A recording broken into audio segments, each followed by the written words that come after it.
All right, we're live, man. Let me give it a little retweet. We are live. What a finish there, I know, man. Our boy Bo was getting huh? after it. Monday segment got Monday segment got a little more interesting. All right, we'll let it populate for a second. We'll roll through this. Thanks for joining us, folks, on the Saturday Breakout. Jim Dunaway, Ryan Brown, somewhere in that sports room is Jen Brown. That's Somewhere right. downstairs is Maggie Dunaway, sound asleep for a while. And I am back from Tuscaloosa. Some of you are back from UAB, Protective Stadium. Had a little weather there. See, everything's rolling. My eyes are bleeding. Why? I don't, Why? I don't know. That's what somebody says. My eyes are bleeding because Auburn Uh, just won a game down there. Yeah, that's it's been a minute. it has. Let's get going, man. Here we go. Oh, I got to time this. You do, Dun, dun, and I got to dun, tell the dun. good people about our friends at Culver's. You want to give them a free one before we get started?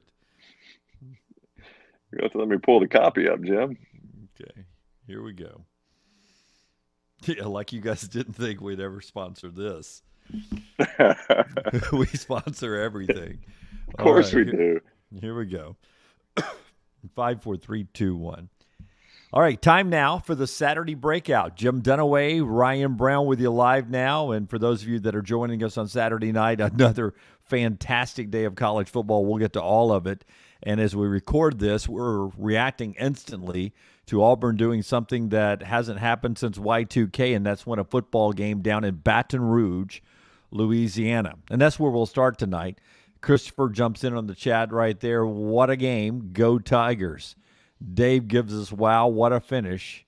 And then Craig gives us, wow, those are two bad teams. But let's stay positive, and let's go back to what a game there. I mean, for Auburn, it was 13-0, man. It was 13-0, and TJ Finley was in the game, and it didn't look good. And then Bo Nix got him going, and the man ran for his life a lot tonight. He found open receivers, 23 of 44, 255, a touchdown, no interceptions. But I think the most important thing, Brownie, was the 12 runs for 74 yards. That became, at times, their best offensive play. Dunaway, until Hunter broke that long run that set up the final touchdown, LSU and Auburn had done nothing in the run game. Auburn's running backs at that point, I had just looked at it. It was so weird that he broke that run. LSU's running backs had like 18 yards, and Auburn's had something like 37 or 38. And then Hunter, pops that big run that sets Auburn up for the touchdown. Bo Nix was Auburn's rushing attack tonight. He had some absolutely incredible plays. I mean, those two fourth downs were just the one that was the touchdown. I mean, that's a spectacular play. I never thought we would compare Bo Nix to Johnny Manziel, but I think it was a fair comparison in that one singular play. Yeah, That was an amazing play. yeah, that's the play of the night. That's the highlight of the night to make that fourth down play. But a lot to get to in this one. And let's start with the Auburn defense, because I think you have to start there, because 6 of 6 on the first passing, first 7 for Max Johnson. He was 7 of 7. And then you had the defense that really they adjusted and they shut down LSU. When it was 13-0, it looked like they were going to run them out of Tiger Stadium. Then the defense adjusted, and they barely got anything the rest of the night. Yeah, watching the first half of this game, I was starting to wonder about Derek Mason's defense. Look, they're still out Owen Popo, and as long as he's out, they're going to struggle a little bit in the middle of that defense. Now, it didn't hurt them tonight because, unlike in the Georgia State game, where Georgia State had some success running the football, especially in that first half when Poe and McClain were out. LSU can't run the football. I mean, that is so baffling to watch them try to run the football and not be able to do it. And they haven't been able to do it all year. They simply can't run the football. I know they're without Emory, but it's not an Emory issue, Dunaway. It's an offensive line issue. They can't block the run. And as Greg McElroy said in the second half, basically Auburn knows LSU can't run it, so they're just rushing 3, dropping 8. And as Greg said, selling out to stop the pass. Normally, you sell out to stop the run. They're selling out to stop the pass because they knew LSU couldn't run it on them. And once Derek Mason figured that one out, it was really all over for LSU because there were not open receivers running around. As good as Butte is, and we all love some Butte, right? As good as Butte is, there were receivers. There were no open receivers for LSU. Yep. Jay says tonight we spell redemption Nix as in Knicks. I like that. All right. Really good. It is so true. Jason gives us effing Auburn. Am I right? You are right. Smoke them if you got them, boys. Time to party like it's 1999, says Troy, as the reactions continue to run in. Hey, our Saturday breakout's being brought to you by the great folks at Culver's here as we jump into this big win for the Auburn Tigers on the road. That's right, Culver's. Welcome to Delicious, just off 459 there and 150 in Hoover, and coming soon to 280 and multiple locations throughout Birmingham. Culver's, welcome to Delicious. They're bringing the Saturday breakout. Andrew says, how many beers are you deep, Jim? Enjoying the Red Mott vodka tonight, my friend. Proud How many of sponsor those the are show. you deep? I am about half of that glass over there. It's a big glass, though. I'm supporting a sponsor. Drinking the Diet Mountain Dew. Pac-12 dead and buried. It's been that way for a while, but you can keep throwing dirt on it, Christopher. Appreciate you jumping in as well. Hey, by the way, I know you were coming back from Tuscaloosa and did not see Mario Cristobal horribly mismanage the end of that game. I did not see that. I just saw it on the highlights here, and untimed down, right? Gets them to overtime, and then Stanford does what they traditionally do against Oregon, and that's beat them in overtime. It's happened four times. Rip their heart out. Yeah. Okay. So back to Auburn. Let's talk about this big win because that now makes this Auburn team 4-1 on the season. And is everything fixed? No. But your only loss is, at a tough place, Happy Valley, and Penn State won again today against Indiana. So this Auburn Tiger team, for all of its warts and cracks right now, still have a really, really good season going. And you always look for maybe some momentum that sort of gets that offense right. And I thought the defense got right, but with the offense, as you said, the Tigers were not running the football right, but your quarterback did a lot of good things tonight. There's got to be something there you build off of, Brown. There's got to be, for a guy that was looking over your shoulder, boom, here's a game where he sort of carried the team to victory. I think that means something. Well, no, I agree 100%. I think, a lot of people are saying, hey, this got Bo Nix's attention. And I think it did. And I never thought TJ Finley, I said it all week, and Lance agreed. I know Lance thought TJ Finley was going to start and probably play most of this game. I think you were like me. You thought it was going to be Bo Nix, but didn't really know. I don't think TJ Finley's that much better than Bo Nix. I think TJ Finley came in and had a good drive and led Auburn to a win and made it a discussion. But Bo Nix is the better quarterback of the two, and I think you saw that tonight. So you take that positive away from it, that it looks like maybe Bo Nix got a wake-up call or something like that. What I would say, though, is when you think of Bo Nix in this game, if you close your eyes and you imagine Bo Nix in this game, what's he doing in this game? What is he doing? He's doing what you have to do at Auburn right now. He's running for his life and trying to make a play. Running for his life. I mean, they had free rush. LSU had free rushers coming at him all night. I mean, it just and the defensive line was whipping Auburn's offensive front. The receivers weren't getting separation, so you still got issues on that offense. They didn't run the ball effectively the vast majority of the game.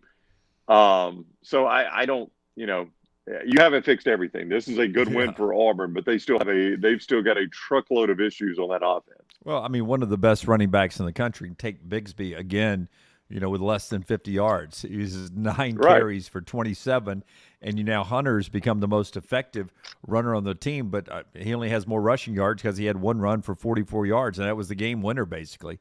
It set things up to win the football game. It was a huge run, but they're not running the ball much better than LSU is. The defense looked good. Auburn gets the win, 24-19, and now they get Georgia. And I mean, it's going to be a big game atmosphere. 5-0, 4-1, 2 nationally ranked teams. But right now, for those that are listening, you won't be able to see this hand gesture, but let me keep it in the screen. Right now, Georgia is up here, and Auburn is going to be right here on the screen. Well, I think today we've established there are two clear-cut, and we thought this already, there are two clear-cut dominant teams in the Southeastern Conference, and everyone else is a massive step down. Yes. And Auburn's in that group. They're in the massive step down group, you know. They're in that group with Texas A&M and with LSU, who Auburn just beat, and with Ole Miss, and with those teams. And, you know, eventually Auburn's going to have to play the two teams that are the elite teams of the Southeastern Conference, and they get one of them next Saturday, and it is a mismatch. I don't know what the point spread will be, but that is a mismatch. Yeah, and you know, point spread aside, every week is different, right? Does Auburn have a chance to win that game? Yes, they do. Yeah, right now, does Georgia look like, you know, arguably the best team in the country? I mean, their teams are having a hard time scoring on Georgia. I mean, another shutout today, another one. Yeah, the start of that game for Arkansas was a complete and total disaster. You know, they gave up a drive right away to Georgia. They come out and get two false starts without even running a play. You know, they eventually get a pump blocked in their own end zone. It was a complete and total disaster in that first half for Arkansas. They looked like they didn't belong in that game. Harry wants to know other side of the coin. What does the rest of the season look like for LSU now? I mean, that's one, Brown, you let get away here where you're up 13-0 at home against a team that is struggling to find anything positive. All of a sudden, you let them back in, they win the game. Well, their next four, or really their next five, they're at Kentucky, who, by the way, Kentucky, he's 100% now regressed back to the last few years of Kentucky football. They're not moving the ball at all. They are playing absolutely ugly football, and they're finding ways to somehow win football games like they did against Florida. So they're at Kentucky. That's a tough game for LSU because Kentucky, the one thing they got is a really good defense, and LSU cannot run the football. And that plays right into Kentucky's hands. Then they host Florida. That's certainly a losable game. Then they're at Ole Miss. You just saw them with your own two eyes, Jim.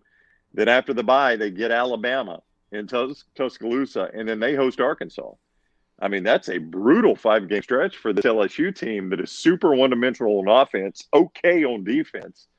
They got some more losses coming their way. If indeed, as T-Bob Hebert told us, not in his most recent visit Friday, but his previous visit before that 7 or 8 wins does have Ed Orgeron in the conversation of being fired, they are quickly headed towards 7 or 8 wins. They've already got 2 losses, and there are more on the way. All right. Obviously, in Tuscaloosa, it was a big game today, and we'll talk about that game some now. We'll come back to the big win for Auburn and, of course, what happened around the rest of the country. We mentioned Georgia's win. We mentioned loosely A&M's loss. But for Alabama, over in Tuscaloosa, this was projected to be a losable game for Alabama, right? Everyone on the national scale and even locally was painting this as a losable game. And I thought Alabama played one of the more mature games I've seen them play in a long, long time. I mean, they laid it out there, Brown, and you had one coach that was successful going forward first couple of fourth down plays, and then the defense didn't panic, and on that last fourth down play, which I think was the fourth down attempt on that first drive, maybe it was the fourth, somewhere around there, they made the stop. And that seemed to be the game-changing play. It changed the whole tone of the afternoon, that one fourth down stop for the defense, and then a 94-yard drive very methodically. They were milking the clock because they didn't want to put the defense back out there too quickly. And boom, Alabama's up 7-0, and they've done it by stopping them on fourth down, and then they ran it and passed it down the field, and then the tone of the day was set right there. That's what the day was going to be. Well, you have long tried to get Pete Golding a Frank Broyles Award, and he may not win it again this year, but that was, if he wins it, that's the tape he needs to send him, Jim. I mean, if he wants to win it, he said, just go back and watch that Ole Miss game. It's my best work. That is the best Pete Golding, best defense under Pete Golding you've seen at Alabama, and I don't think it's anywhere close. I can't think of another one that I would even say is in the discussion. To take, what we believe to be a high-powered, prolific offense. It's an offense that was averaging, what was it, 641 a game? Am I right? 638 yards a game. 638. I believe it was 298 on the ground. I mean, it was really balanced. It wasn't like they're just an air raid. It was really balanced. and you hold them to 291 overall, 78 on the ground. That is a dominant defensive performance. I mean, that is really, really impressive to do that to that Ole Miss team. I know Mingo was missing, and he's one of the leading receivers in the Southeastern Conference, and certainly that had an impact, but he's not going to win the game for them. That was a Heisman contender that you limited in a huge way today. That was so impressive what Alabama's defense did. 291 yards is the fewest yards that a Lane Kiffin offense has been held to at Ole Miss by anybody. Yeah. And that's what Alabama did today. We'll talk more about that game as we keep rolling here on our Saturday breakout. He's Ryan Brown. I'm Jim Dunaway, and you can see the big Culver's logo if you're watching this. Culver's bring us the Saturday breakout right now, and Brown will tell you, I'll tell you what I like at Culver's. I like to eat the great food, and then I like to double up on that dessert. It is fantastic. The ice cream and the concretes they've got there are the bomb. Yeah, the custard and all that is so good. Culver's, welcome to Delicious. Couple of locations. One coming soon on 280. Right now, just off 459, 150 there at Stadium Trace. Culver's, welcome to Delicious. All right. When we come back, more of what Rover says was a brilliant game plan by Bill O'Brien, running the ball right at Ole Miss today. I wrote on my notes, Brown, no gimmicks, grown man football. And that's what it was today for Alabama. More of that when we come back on the next round, Saturday breakout. All right, 5, 4, 3, 2, 1. The Saturday breakout continues with our friends from Culver's presenting this to you as we get ready for another live show of the next round coming up Monday on all of our platforms. Let's start with what I was saying going to break. No gimmicks, a grown man football. Brian Robinson, I don't know statistically if it was his best game, but I thought it was his best game for the Alabama Crimson Tide because of how he ran the football and what he was doing to be successful running the football. 36 carries, 171, 4 touchdowns, if I read the stat line right, 36 carries. And Brown, it seemed like every time there was a defender that he had to avoid in the backfield, and he would sidestep him and then hit the hole with such an instant 0 to 60 burst of speed. Brian Robinson, to me, was the player of the game with a little nod to the offensive line who was having a blast out there today. Yeah, they should have been, and they were huge in the game, protecting Bryce Young and opening those holes for Brian Robinson. I really thought that one thing that benefited Alabama, and I can't remember if I said this in the week leading up, but it was, I thought, kind of obvious when you watch the game today, is how much Alabama benefited from having a guy with an NFL mindset calling plays in this game. Alabama's offense played a very NFL-style game where they didn't try to match pace with what Ole Miss was doing. Bill O'Brien was willing to hold the ball, grind it out, and shrink that game. So by doing that, Jim, Ole Miss, who's used to getting 7 or 8 possessions a half, 14 to 16 possessions a game, they got 10 possessions. And Ole Miss isn't built to play football only getting 10 possessions. So the genius of the plan was not just the defense that we talked about in the last segment with Pete Golding. It was Bill O'Brien's offense shrinking that game and giving Ole Miss 10 possessions and basically saying, if you're going to beat us, you're going to beat us with 10 possessions. You better not screw up. And Ole Miss screwed up early. And once that snowball started rolling, they couldn't stop it. And you say it like, that's easy to do. And I know you don't intend to say it like that we're going to shrink the game. But to do that, you also have to have a very mature quarterback because it's like in golf, right? Or in anything, there's a rhythm to playing it. And what they were able to do, Bryce, even on that first drive when it was a 0-0 game, to stay in rhythm while milking that clock because your defense had been on for half of the first quarter and held them out of the end zone. And then you marched down the field, scored the touchdown, milking the clock, and he was able to do that. I mean, we patted him on the back for managing the end of the game in Gainesville with no clocks working, with actually working clocks today at Bryant-Denny Stadium. He was even better at managing the clock. And that kid, I talked to 2 different NFL scouts at the half in the press box, and one of them, by the way, an LA Rams scout. and they just No, love. Yeah, he said, "Hey, tell LT feeling pretty good right now." I said, "LT," I said, "LT's feeling pretty good right now." I have not seen LT today in Tuscaloosa, but I've run into 100 people who said, "Hey, I saw LT today out on the strip." So I don't know if he made it. I don't know if he made it into the game, but I know he was at the strip. I didn't see him. But back to what the scouts said, they were so impressed of watching Bryce Young in the pocket and how he's able to move in the pocket and not take one more step than he has to take to avoid the pass rush. And then when he does have to take a lot of movement, how he's able to throw off platform and have a strong arm and still see downfield and throw it to the right place. They were blown away by what Bryce was able to do against what I thought was an improved Ole Miss defense that I thought Alabama made look about like they did last year. Well, you mentioned that first possession. So Ole Miss drives at 16 plays, 59 yards, 609. And, the thing I noticed in that drive, I don't know if you noticed the same thing I did. Alabama, first of all, they were doing two things. Number one, they were keeping all the plays in front of them. They were not going to get beat over the top again. So everything was staying in front of the defense, and Corral was having to take, shorter passes and some dump offs and checkdowns. But I noticed in that first possession, there were 2 or 3 key plays where Alabama was in a great position and they just missed a tackle.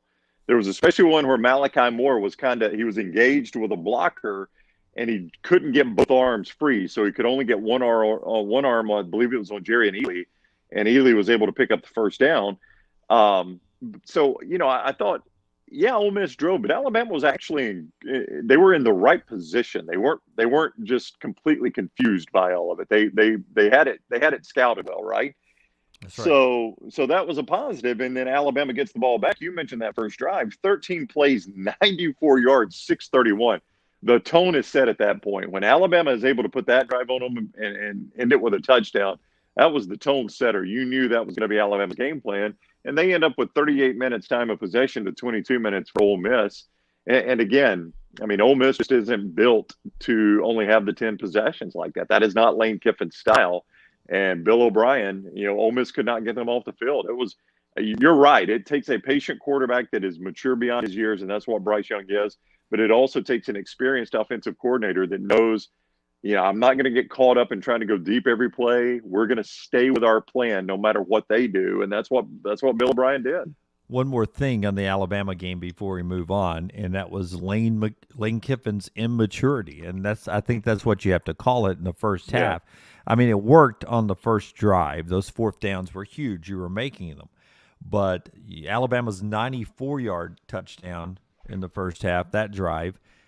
The other 3 touchdowns in the first half all started on Ole Miss's side of the field, and that was because a turnover on downs, and a fumble, and it led to a 28-point difference there for the Crimson Tide. I mean, he was gift wrapping easy short drives for that Alabama offense. I think a little bit because he pressed the panic button. Well, I mean, one time you gave Alabama the ball on the 27. One time, after the fumble, they only had to go 14. I was looking back at all the times they went for it. I mean, it's just, and people were, there was an argument on Twitter. Some of the Ole Miss people were like, well, what else can he do? If you punt it to Alabama, they're just going to drive for the touchdown. Well, I mean, I tell you what I don't do is I don't give what might be the eventual Heisman winner the ball on the 30. I'm not going to do that. I mean, I didn't. It's one thing to say, scared money loses money, whatever. I don't know. And that's kind of what he said after the game. I just don't – I don't see the sense in it. I'm fine with that first fourth down that Alabama stopped. Sure, go for it down there. You're not going to beat Alabama kicking field goals. I'm fine with that. But after a while, it just got silly to me. I mean, it was just silly football. Why not punt it to Alabama and see if they can drive it 75 yards every single time? Maybe they'll fumble. Maybe they'll throw an interception. Maybe you'll actually hold them. They made Alabama punt one time. So I did not understand that. One time. Yeah. Well, Ivan Maisel was at the game, and here's how Ivan describes it, right? He says, Kiffin felt the same need that compulsive gamblers feel to double down when every objective analyst tells you to fold and live to fight another round. whatever the reason, in the second quarter with the Rebels behind 14-0, and the crowd of 100,000 plus turning crimson in the face from screaming, Kiffin chose to go for a 4th and 1 on his own 31-yard line. This is Kiffin's version of his close friend Steve Sarkisian's Texas saying, all gas, no brakes. Only this was all gas and no brains. And that's from Ivan Mazel, one of the national voices. They all were not impressed with what Lane Kiffin said, and many of you are saying it started in the pregame with his, as Craig does, and then TJ points out with his popcorn stunt in the pregame. And hats off to Big Al. I don't know if you saw it, if they showed it on television. Big Al, was it third or fourth quarter? Big Al had somehow gone and pulled out of the closet a big popcorn outfit they had ready to roll. I follow. There's a guy on Twitter who's really funny. I think he's an Ole Miss fan. On Twitter, he goes by Bunky Perkins. I doubt that's his Christian name. Yes. But he retweeted the photo of Big Al with the popcorn and said, "Alabama has an arts and crafts department in Bryant-Denny Stadium. Truly an elite program." Yeah.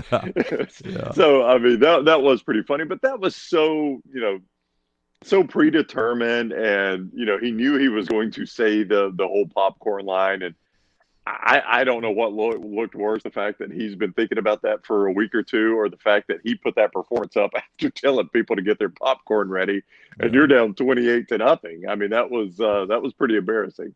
Yeah, it really was. So that's what happened to Lane Kiffin today and the Ole Miss Rebels.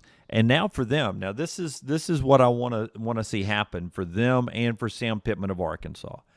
They've got really good seasons going, and now they suffered their first loss on the road against the two best teams in the country.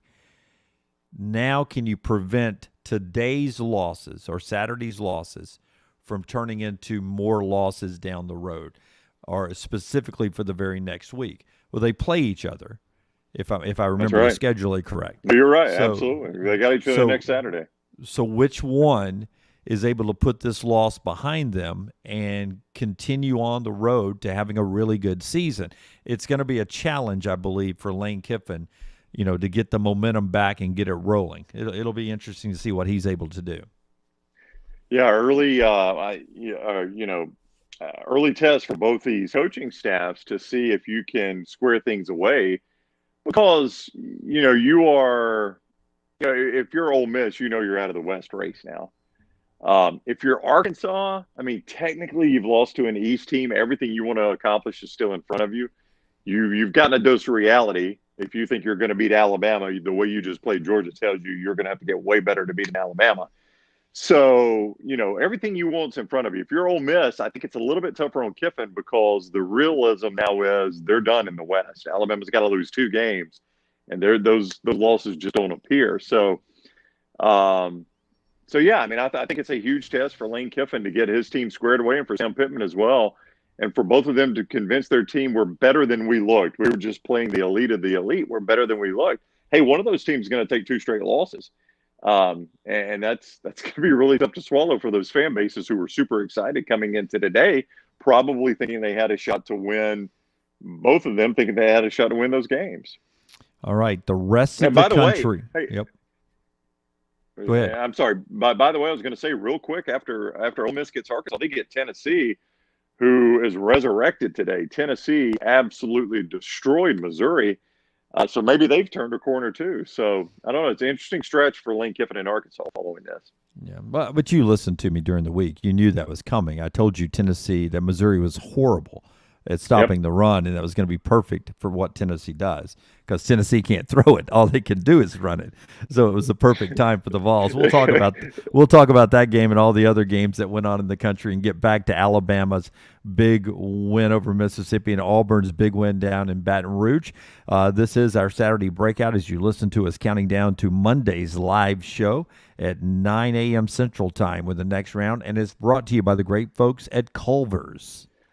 Hey, don't forget Culver's, a couple of locations, one coming soon just off 280 and Tattersall Park, the other one just off 150 and 459 there at Stadium Trace. Culver's, welcome to Delicious. All right, we roll on with the final segment here. Let's bounce around, and then we'll come back to Alabama and Auburn's big win, and then UAB's opening of Protective Stadium. And I know you saw some of that, Brown, so you can update me on that. I was not able to see any of that. I just have seen some pictures of the beautiful ball yard there for the UAB Blazers. Tough loss for them on Saturday night. But let's go with Cincinnati, playoff team possibly. Cincinnati stays unbeaten with a win at Notre Dame. And, you got I don't know what Notre Dame and Indiana is going to end up being when the season's done, but you can only play the teams that are in front of you, right? And that's a big step for Cincinnati to get that win in South Bend. Well, it's a huge step for Cincinnati. They came into this game knowing they had came into the season knowing they had two games they had to win to compete for a national championship.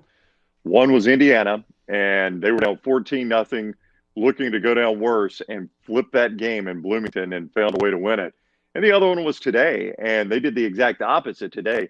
They went in today, and they were absolutely dominant against Notre Dame and controlled that whole game.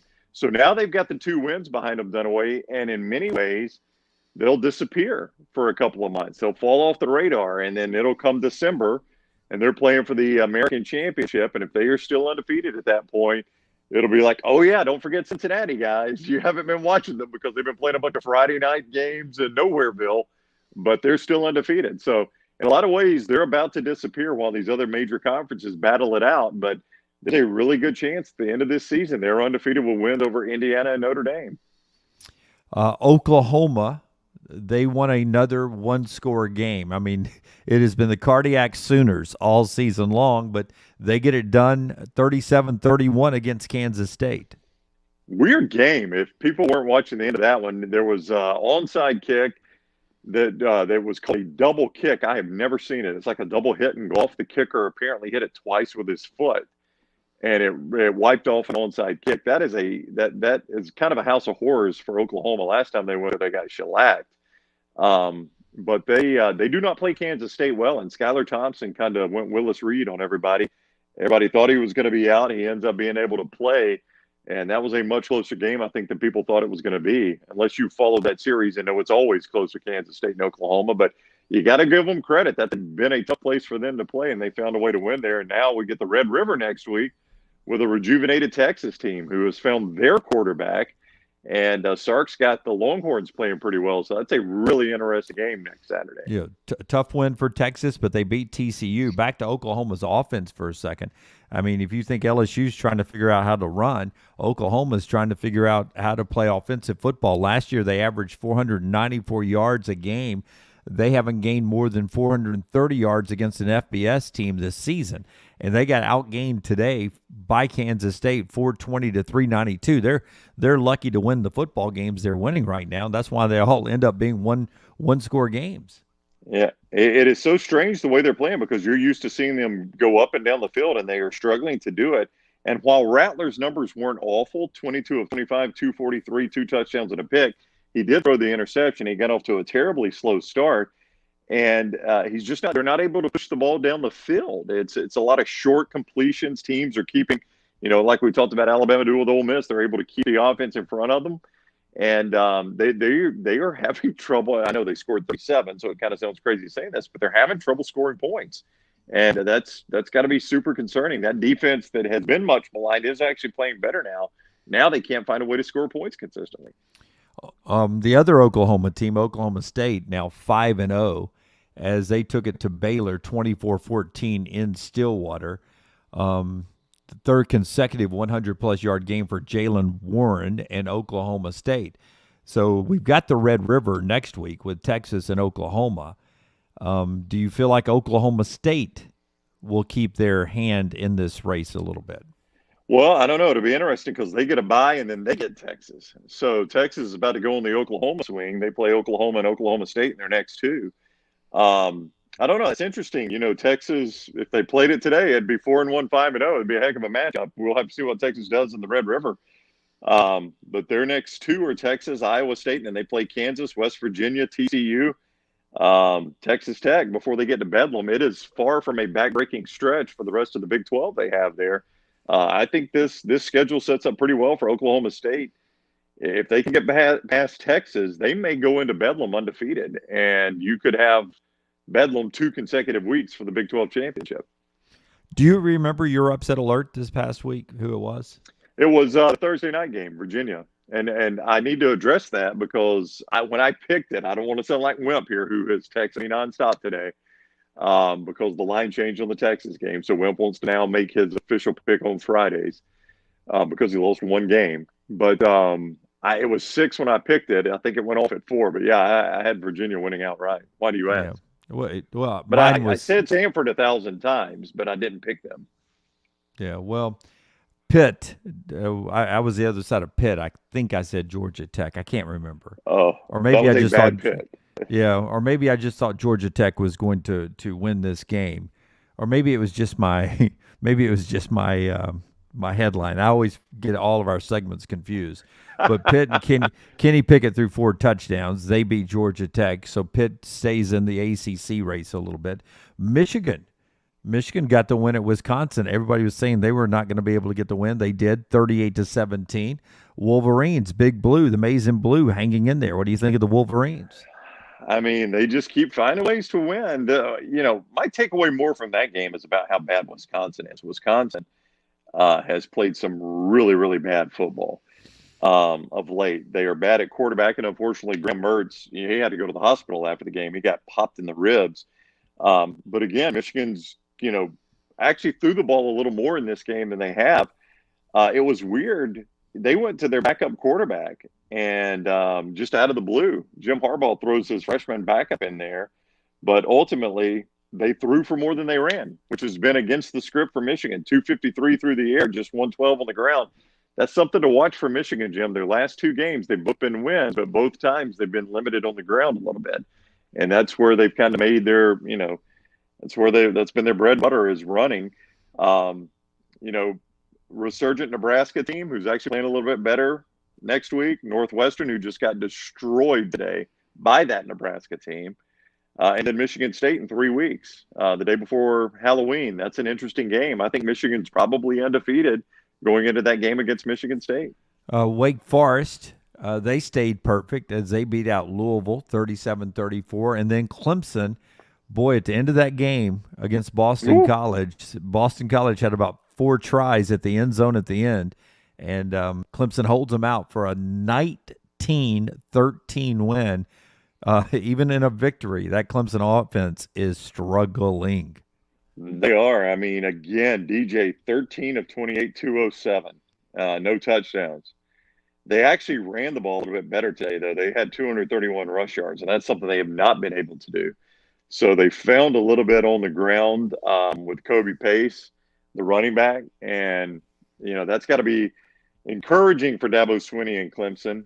They get Pitt in a couple weeks. You were talking about Kenny Pickett and Pitt. Pitt's a better team than Clemson right now. I don't know if they will be in a few weeks up in Pittsburgh, but on the 23rd, Clemson is at Pitt, and I think Pitt's the better of the 2 teams right now.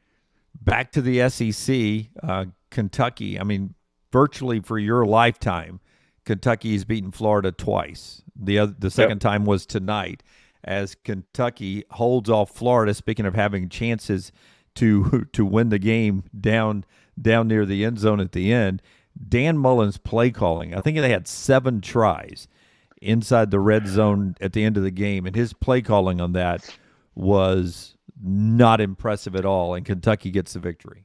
It was play calling of a guy that doesn't trust his quarterback to throw the football. A lot of quarterback runs, a lot of safe passes, nothing that challenged the end zone. And basically the way he called plays, you only got that one shot at the end zone. Everything was about, and Orlovsky was talking about this. He had the game, and he was talking about, look, their strategy right now is just try to shorten that final play that's actually going to go into the end zone. And that strategy didn't really work. They got down there, and I think they ended up, were they at the 8? I think it was, maybe. The ball gets knocked away. But look, Kentucky, again, Florida outgained them 382-224. This is old Kentucky. They are back to their old ways, man. 224 yards of total offense, yet they find a way to win the game 20-13. 87 pass yards. We went crazy over Will Levis. This guy has regressed worse than just about any quarterback in America. He threw for 87 yards against Todd Grantham's defense.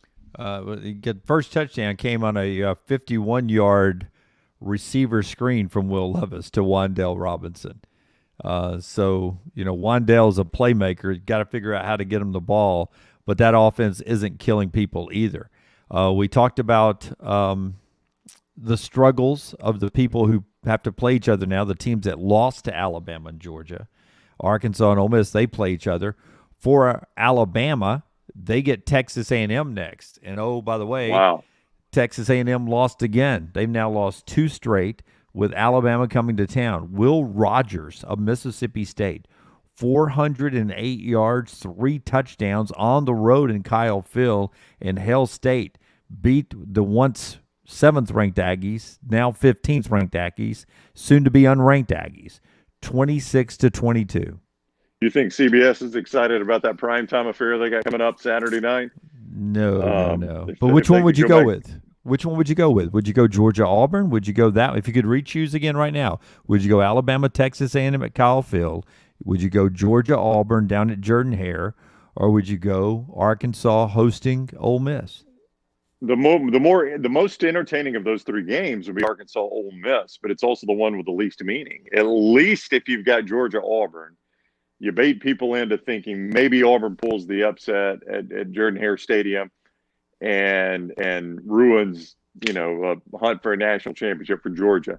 At least with Alabama, they're on the road and what can be a tough environment, and it's got the number 1 next to their name. So I think if they had it to do over again, they'd find a whole nother weekend for their primetime game. Yes. That's what I think you would do. Yeah, probably should have been the weekend they had Florida-Alabama, right? Well, yeah, I mean, in hindsight, that's the one you wish you would have shown. I think they probably, going into today, wish they had this one in primetime, but it would have been just as bad. I mean, if the game played out the same in primetime as it did at 2:30, that's no good for you, because that was a beatdown. That was a blowout. I love Mike Tirico. He is so good. I flipped over. I had on one of my screens had Notre Dame Cincinnati, and I swapped them at halftime of the Alabama game. And I'd not been over there 2 minutes, and Tirico says, all right, for those of you joining us at halftime of the Alabama blowout, let me tell you what's happened here. Tirico is so good. Don't you tell you've been paying attention that CBS has a blowout on right now. Yeah, he's the best. He's the best of the business. Let me give you a chance to talk about Oregon losing in overtime, because that's the highest ranked team to lose. So that's going to shake up the playoffs. And you said it was a disaster at the end by Cristobal. Tell me more about that. Well, Cristobal, Stanford is calling their timeouts to try to stop the clock, and inexplicably, I want to pull it up. How much time do we have left here? Are we tight? We've got about 6 minutes left in this. I'll tell everybody that our friends at Culver's, they bring you the Saturday breakout as he pulls that up. And UAB got beat by Hugh Freeze and Will Levis. Not Will Levis, Hugh Freeze and Malik Willis.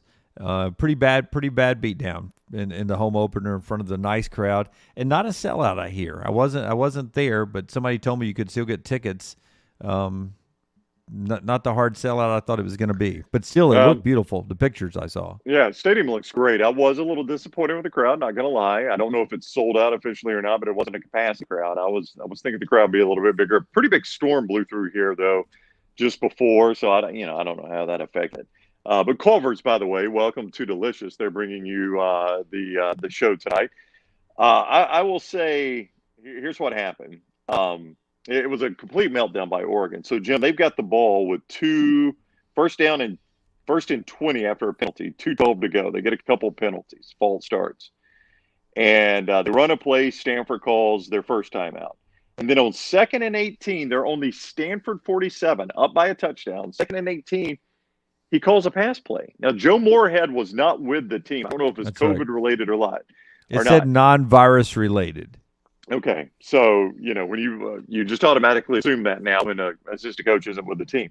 So they call a pass play on 2nd and 18 at the Stanford 47. It was incomplete, and it allowed Stanford to keep a timeout.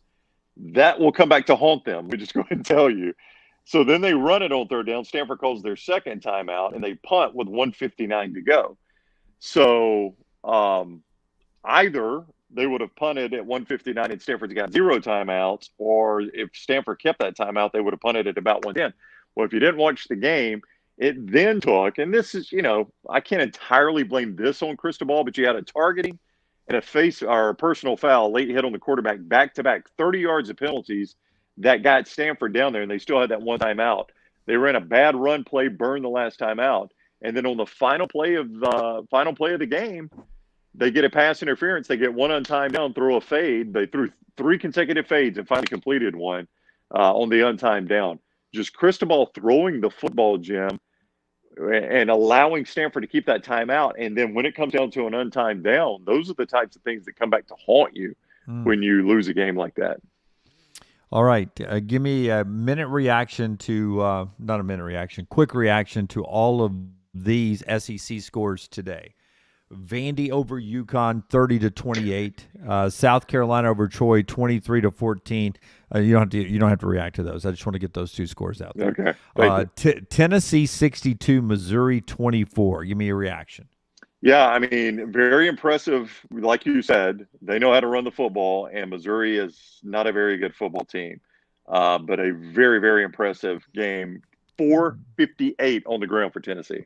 That's what I was going to say. Did you see the number? It was 59 carries for 458. Yes. Let me do the math. And then Hooker actually didn't play that bad though. Yeah, 15 of 19, 225. But they averaged 7.8 yards a carry today against them. Yeah, so Tennessee ran it, man. Yeah, not a good look. And Eli Drinkwitz switched defensive coordinators in the offseason. And coming into this game, Missouri was giving up 31 points a game to their FBS opponents. You just tacked double that on today by Tennessee. You were averaging giving up 31. They just got 62 put on them. Yeah. Yeah, you know me. I'm not a big Drinkwitz fan. Yeah, that was a good win for them. All right, got about 90 seconds left. We've talked about these, but just quickly, Mississippi State 26-22 over Texas A&M. They finally put it all together. They finally started scoring a little bit in the red zone, and you got to give Zach Arnett's defense credit. They completely limited Calzada, and Spiller had 100 yards, but that's an impressive road win for them. Okay, a little faster. Kentucky 20-13 over Florida. They're regressing on offense, but they've still got a Stoops defense. Georgia 37-0 over Arkansas. Their defense is phenomenal. And how about Stetson Bennett, man? Just getting to start and playing great, just looking really good. Okay, Auburn, the game we just saw, Auburn 24-19 over LSU. Well, I think Bo Nix he got the message. Message delivered, message received. See if he can continue playing like this. It's one of the best games he's had as an Auburn Tiger. And we just saw him celebrating with all the Auburn fans down in Baton Rouge. That was good to see. And Alabama beat Ole Miss 42-21, and that's how we wrap up our Saturday Breakout. Culver's the presenting sponsor of our Saturday Breakout every week. Give me something. Yeah, welcome to Delicious. Culver's, welcome to Delicious. You can find them just off 459 and 150 there in Stadium Trace, out near the Met, and soon in Tattersall Park, Highway 280 and 119 Culver's. Welcome to Delicious. We'll leave you with this thought from Rick. Rick says, hey, good news, oil going up, the oil prices, so A&M can buy out Jumbo down at College Station. If you're about to listen to us or watch us live on the next round, sit back. Here's what's going to happen. You're going to have a very tired and irritable Lance Taylor who's partied all weekend in Tuscaloosa. I'm projecting this as we're recording this Saturday. This is what Monday's going to be like. He's going to be irritable, tired. He's going to be a hat on. He's going to have it pulled down. We cannot see his eyes. The second thing is he is going to roast Jimbo Fisher and Lane Kiffin. Roast them. Accurate.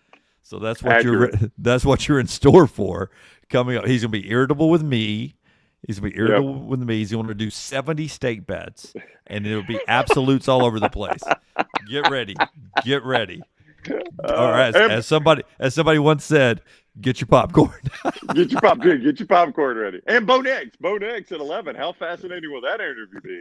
Yeah. If you thought it was great last week, wait till this week. All right. We're way over time. Until next time. That's Brownie. I'm Dunaway. God bless you. God bless America.